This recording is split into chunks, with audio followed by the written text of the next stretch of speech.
It's coming.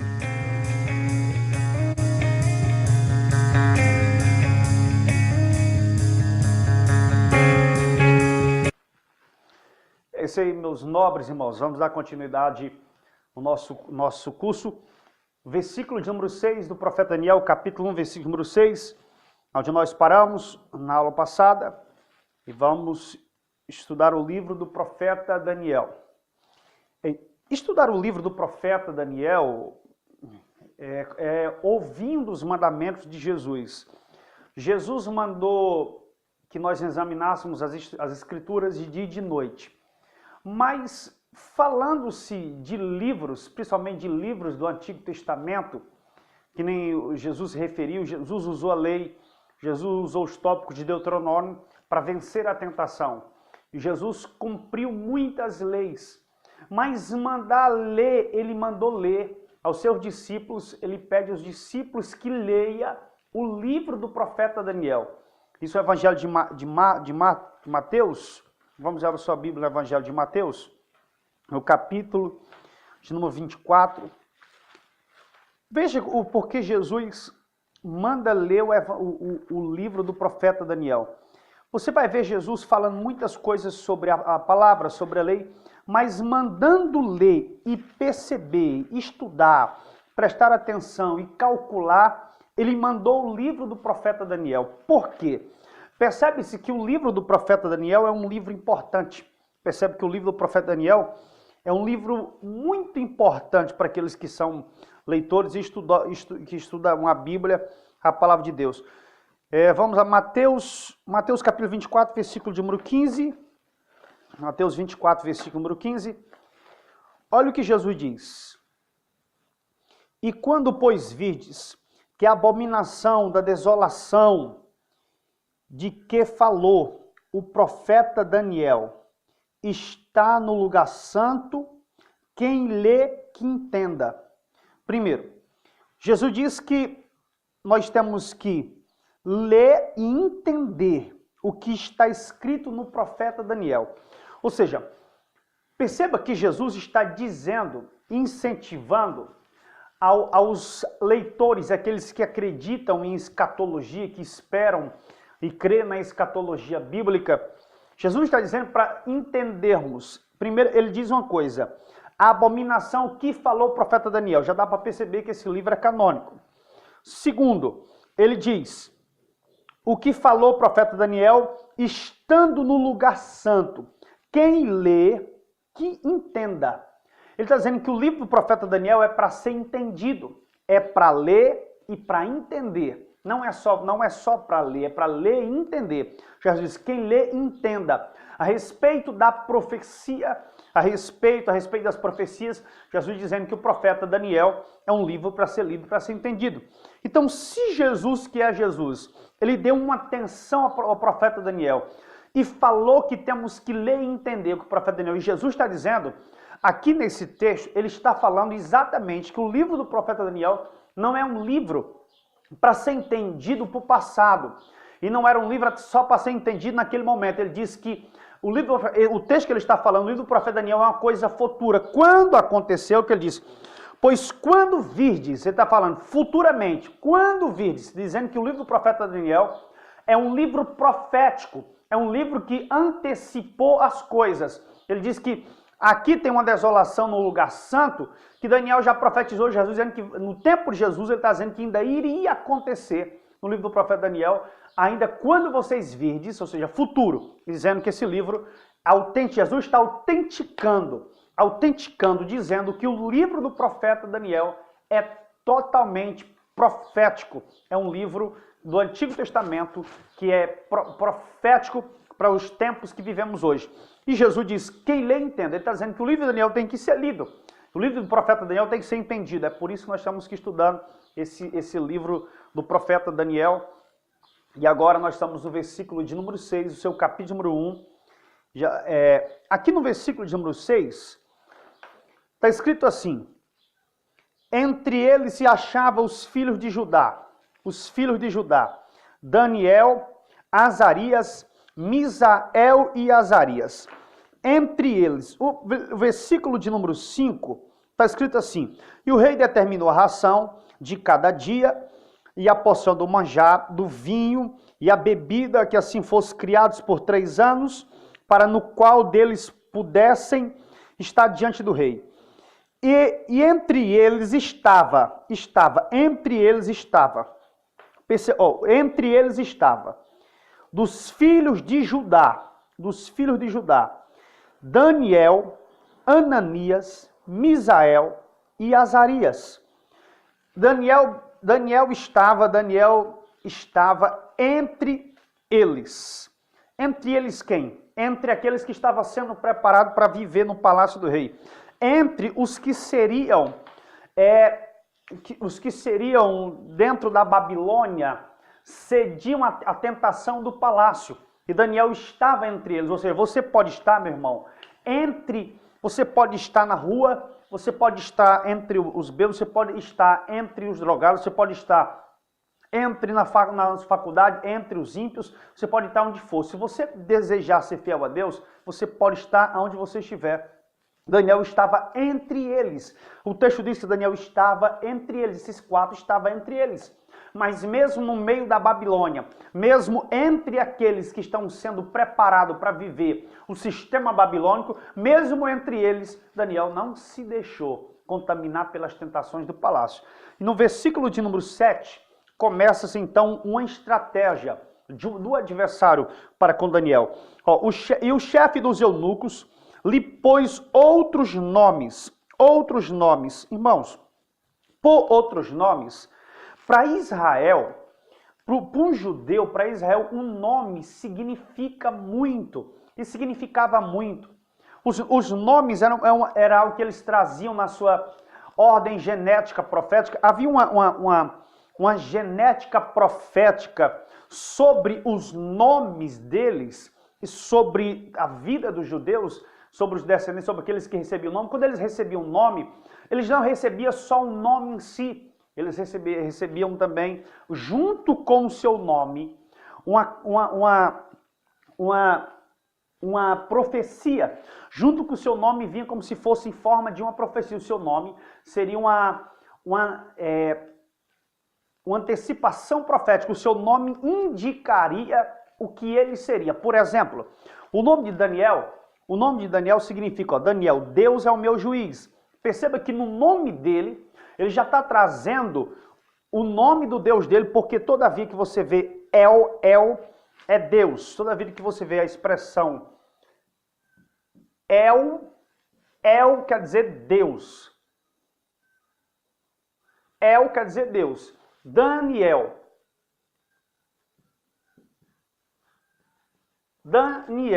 é o Deus. Aqui ele diz assim, Deus é meu juiz. Deus é meu juiz. Ananias, Jeová cobriu. Sadraque, colocaram Sadraque. Agora, Misael, quem é igual a Deus? E Azarias, a quem Jeová ajudou. Preste atenção. Nos nomes de cada um deles tem um significado. No nome de dois, no nome de Daniel e Misael, livro do profeta Daniel e Misael. Em Daniel e Misael tem a palavra Deus, o nome dos dois. E no nome dos outros dois tem a palavra Jeová. Por que perceba que no nome, olha o significado do nome do profeta Daniel. Deus é meu juiz. Ananias, Jeová cobriu. Aí a gente vai lá para Misael. Quem é igual a Deus? Aí vamos lá para Azarias. Quem Jeová ajudou? Perceba que tem dois Jeová, dois tem o nome de Jeová e dois tem o nome de Deus no seu nome. Daniel tem o nome de Deus. E outros têm o nome de Jeová. Agora preste atenção, perceba que o nome deles representam alguma coisa. Só que esses nomes, para a situação que eles estão vivendo aqui, o rei da Babilônia o eunuco quer trocar o nome deles. Primeiro, Deus é meu juiz. Se Deus é o juiz de Daniel, e Daniel está sendo cativo dentro da Babilônia. Deus é meu juiz, cativo na Babilônia. Aí vemos Ananias, Jeová me cobriu, e ele está preso na Babilônia. Aí a gente vai para Misael, quem é igual a Deus? Aí ele está preso também na Babilônia. E Azarias, a quem Jeová ajudou? Como Jeová ajudou se eles estão presos dentro da Babilônia? Ou seja, o nome deles é profético. Só que a partir de então, a partir do versículo 8, quando Daniel propôs no seu coração, junto com esses moços, o nome deles, Deus vai fazer na vida deles exatamente o que o nome deles dizem que eles são. O nome em Israel é muito importante. Por exemplo, no livro de Gênesis, capítulo de número 17, o primeiro a sentir a mudança de nomes, esse tipo de coisa, é lá em Abraão. Abraão, capítulo número 17, vamos entender uma coisa sobre os nomes deles. Capítulo número 17, a partir do versículo de número 5, diz assim: então não se chamará mais teu nome Abraão, mas Abraão será o teu nome, porque pai de multidões, de nações o tenho posto. É como se Deus pegasse o nome, fizesse uma caixinha e colocasse o nome, dentro desse nome é como se tivesse Romanos 4:17. Por que Romanos 4:17, pastor? É simples. Porque Abraão, o nome Abraão quer dizer pai de multidões, pai de nações. Ora, quando Deus muda o nome de Abraão, ele coloca uma profecia dentro do seu nome. Porque o nome dele era Abrão. Abrão quer dizer pai das alturas, ou aquele que está nas alturas. Como Abrão pode ser? A sua Bíblia, no versículo número 5, diz Abrão, que significa pai das alturas. Como o pai das alturas? Quem é o pai das alturas? Era como se o nome de Abraão viesse competir com Deus que está nos céus. É como se o nome dele competisse. Pai das alturas, como ele pode ser pai das alturas? Agora, possivelmente o nome dele seria pai das alturas, devido por ele conhecer há quem diga que Abraão conhecia muito sobre astrologia, sobre estrela e tudo mais. Mas o nome dele é pai das alturas. O que tem a ver pai das alturas? Ele é competir com aquele que é o pai de todas as coisas. O Senhor disse, não, vou trocar o seu nome. Porque pai das alturas não tem nenhuma profecia aí. Deus pegou o nome de Abraão e colocou dentro do seu nome uma profecia. Por que uma profecia? Porque ele era velho, sua esposa ainda era estéril. Quando Deus mudou o nome, Abraão ainda não tinha tido Isaac. Quando Deus mudou o nome, antes de Deus dar Isaac para Abraão, primeiro Deus teve que mudar o nome de Abraão. Por quê? Porque o Senhor de Jeová fez com que as pessoas, ao chamar o nome de Abraão, profetizassem para ele. É a mesma coisa. Ainda hoje, quando é dito o nome de Abraão, é uma profecia. É uma profecia dizendo, esse aqui é pai de multidões, esse aqui vai crescer, é pai de nações. Quando Deus trocou o nome dele, por que eu coloquei Romanos 4:17? Porque Romanos 4:17 diz assim, porque Deus chama, e é o texto falando de Abraão, Deus chama as coisas que não são como se elas já fossem, ou se já existissem. Deus começou a chamar o nome dele de Abraão, pai de multidões, quando ele ainda era velho, quando a mulher ainda era estéril, a mulher não tinha filho, quando ele ainda não era pai de Isaac. E Deus já começou a chamar ele de pai de multidões, de pai de nações. Ou seja, o nome, há uma profecia dentro deste nome, Abraão. O nome de Daniel, Misael e Azarias é como se fosse também uma profecia que Deus seria na vida deles exatamente o que fosse isso. Os nomes em Israel é uma coisa tão profética, que você vai lá no livro de Gênesis, continuando ainda, aqui no livro de Gênesis ainda, agora você vai ver o Senhor pegando no capítulo 17, no versículo 15, ele mudando também o nome de Sara.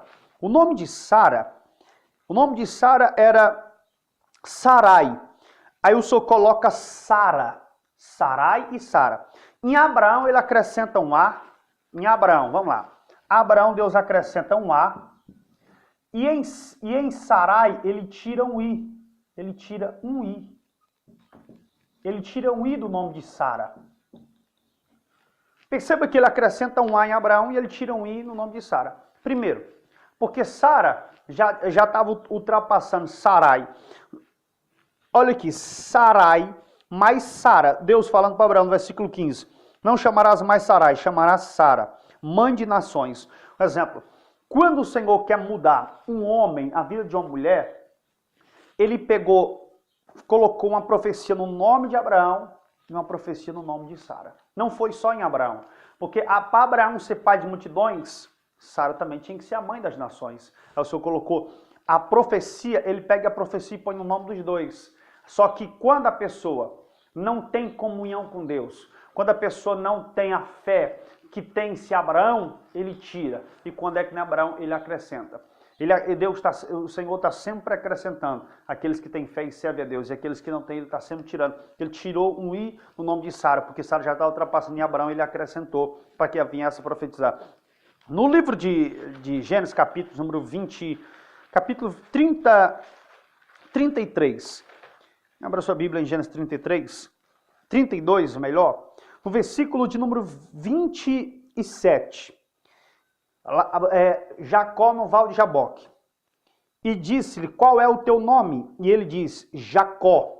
Então disse, não te chamarás mais Jacó, mas te chamarás Israel, que é príncipe, porque lutaste com Deus, com os homens e prevaleceste. Primeiro que ele luta. Olha o que aqui o Senhor está fazendo com Jacó. O nome dele a vida inteira foi Jacó e nós sabemos o significado do nome de Jacó. Só que ele pega e diz, qual é o teu nome? Antes que Jacó seja uma nação, que é a nação de Israel até hoje, ele muda o seu nome. Tu não serás mais Jacó, tu chamarás Israel. Veja que Deus está sempre mudando o nome por esses significados. Essas mudanças que Deus fez, os nomes para os judeus, é uma coisa, principalmente o descendente de Judá e o descendente de Israel, é algo muito importante. Para eles, os nomes valem muito, porque ali está trazendo a carga genética de seu pai, está trazendo a carga profética da sua nação, está trazendo o nome do seu Deus, onde eles vão, onde eles vivem. Aqui nesse texto, Deus muda o nome de Jacó, porque Jacó lutaste com Deus, lutaste com os homens. Agora, o interessante é que ele lutaste com Deus. Seria correto dizer lutaste primeiro com os homens e depois lutaste com Deus. Porque Jacó começou a lutar ainda dentro do ventre. Ainda dentro do ventre ele começou a batalhar com seu irmão pela primogenitura. Eu acredito que, embora dentro do ventre, na criança no ventre, não dá para saber, mas a Bíblia diz que eles brigavam dentro do ventre. Mas o maior seria abençoado pelo menor. Aí a gente vamos lá no livro de Crônicas, Primeiras Crônicas, capítulo número 4, você encontra Jabez. Para você ver como os nomes, para um judeu, como os nomes era muito importante. Uma coisa hoje que os obreiros de hoje não se preocupam com os seus nomes, pastores não se preocupam com os seus nomes, que deveria se preocupar, como já tenho falado na aula passada, sobre o apóstolo Paulo, e também no livro de Atos dos Apóstolos, no capítulo de número 6, vai surgir a escolha, provando de divergência, vai surgir a escolha dos diáconos. E eles dizem, procura homem, o Espírito Santo diz, procura um de boa reputação, de sabedoria do Espírito Santo. A boa reputação está sobre o seu nome. Quando você não cuida pelo seu nome, você não está cuidando pela sua reputação. É o seu nome, no seu nome, dentro do seu nome, está a pessoa é conhecida pelo nome dela.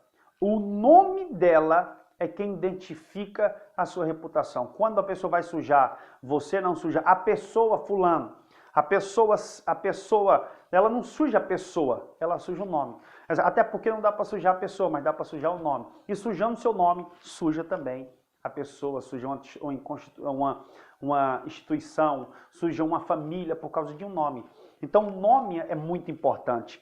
Aqui, Jabez, no livro de Crônicas, capítulo número 4, a partir do versículo número 9, a mãe dele, quando ele vai ter um filho, tem muitas dores, quando vai ter ele, ela invoca. E ela fala sobre, colocando Jabez, que quer dizer filho da dor. Ele, quando cresce, continua com o nome filho da dor, mas ele, sabendo que havia profeticamente no seu nome, ele não aceitou. Ele invoca a Deus, o versículo 10 diz que ele invoca a Deus, o Deus de Israel, dizendo: se me abençoares muitíssimo e ampliares, primeira coisa que ele precisava. A mãe dele liberou o nome sofredor, e o nome que ela liberou sobre Jabez, ou Jabez, primeira coisa que aconteceu com Jabez é que ele limitou o seu espaço. O nome dele, por ser sofredor, o filho da dor, limitou o seu espaço. E Deus não faz... Para o homem fazer uma grande obra, o mistério, primeiro ele precisa de espaço. Quando o Senhor foi fazer os céus e a terra, quando ele foi fazer os céus, primeiro ele faz os céus, aí vai fazer a terra. Primeiro ele cria um espaço. Ele cria um espaço para operar. Aonde não tem um espaço para Deus operar, ele não opera. Quando o Senhor quer fazer uma obra crescer, ele dá espaço. Quando ele quer fazer Abraão pai de multidões, ele dá espaço. Então sempre tem que haver espaço, tem sempre que haver território, ampliar território. E a Bíblia diz que a maldição que a mãe colocou sobre ele, era a primeira coisa, ele estava sem território. Aí ele pede a Deus para ampliar o espaço. Ó, ampliares versículo de número 10, os meus termos ampliares, e a tua mão for comigo, e fizeres que do mal não seja aflito, e Deus lhe concedeu o que ele tinha pedido. Veja que Deus conseguiu, porque o nome dele já estava trazendo uma carga profética contrária sobre a vida dele, e ele vai clamar a Deus para que Deus venha tirar essa carga profética sobre o nome dele. Um exemplo, Jacó sabia tanto desse poder sobre o nome, que ele, quando ele vai Benjamim, ele pede, quando vão colocar o nome de Benoni, ele diz, não coloque esse nome dele, coloque Benjamim. Ele troca, porque ele sabe a carga profética viria sobre o nome. Da mesma forma,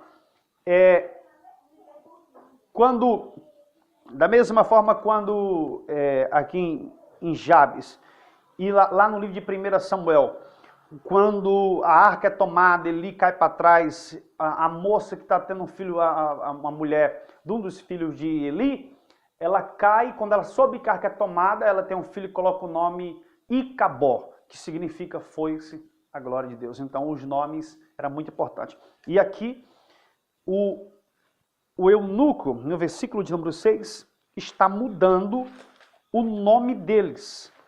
Vai substituir o Jeová, vai tirar Deus e Jeová do nome deles. Porque essa é a função, essa é a vontade do adversário, sempre tirar Deus, tirar Jeová das nossas vidas, tirar ele dos nossos nomes.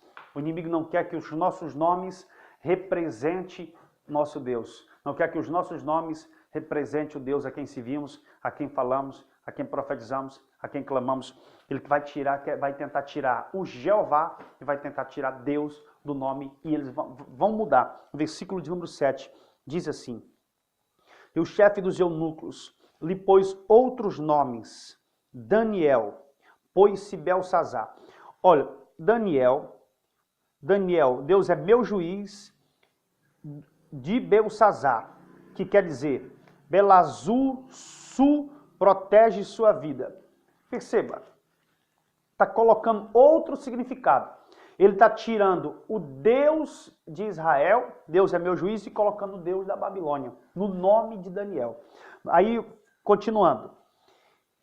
Ananias, a Ananias Jeová cobriu, colocou de Cedraque, o decreto do Deus da lua.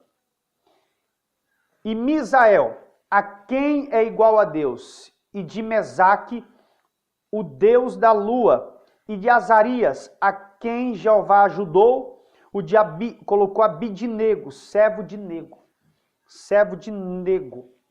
Perceba que ele trocou, ele tirou Deus, tirou Jeová do nome deles e substituiu pelos deuses da Babilônia.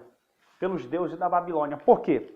Porque Nabucodonosor, aqui, e eles também estavam acreditando, os eunucos e Nabucodonosor, porque Daniel ia servir no palácio. E segundo, ele acreditava que o Deus dele seria maior do que o Deus de Daniel. Porque Daniel, Deus é meu juiz, mas Daniel está lá no cativeiro. Deus cobriu, Jeová ajudou, mas eles estão dentro do cativeiro. Como Jeová ajudou, eles estão no cativeiro. Agora, os nomes de Daniel vai começar a agir a partir do versículo 8. Os nomes de Jeová que está sobre ele, Deus vai começar a operar na vida deles através dos nomes que está neles. O Senhor vai ser o que é no nome deles depois do versículo 8. Ou seja, então se entende que, voltando para dentro de Jerusalém, do versículo 1 e versículo 2 de Daniel, quando eles estavam lá dentro de Jerusalém, antes de ser levado para Nabucodonosor, dá para se entender que Deus não estava sendo para eles o que está no nome deles, profeticamente no nome deles, quando eles estavam lá. Deus não estava sendo juiz de Daniel quando ele estava dentro de Jerusalém, porque lá eles estavam em apostasia. Então Deus não se manifestou como sendo juiz dele. Por quê? Porque ele foi levado para o cativeiro babilônico. Segundo, Jeová, como Ananias, Jeová cobriu. A prova que o Senhor não cobriu. Por que o Senhor não cobriu? Quando ele estava dentro da Jerusalém, versículo 1 e versículo 2. Porque a prova que Jeová não fez isso é que eles estão aqui. Só que quando eles colocam no seu coração, o Daniel põe no seu coração o desejo de não se contaminar e não comer as iguarias do rei, não ceder à tentação do palácio, esses 4 jovens, o que está sobre o seu nome vai trazer a manifestação de Deus na vida deles, pelo aquilo que está no nome deles, profeticamente dito e colocado pelos seus pais, que colocou o nome deles Daniel, colocou o nome deles de Daniel, Misael, Ananias e Azarias. O que estava no nome deles começou a ser vigorado a partir de agora em diante.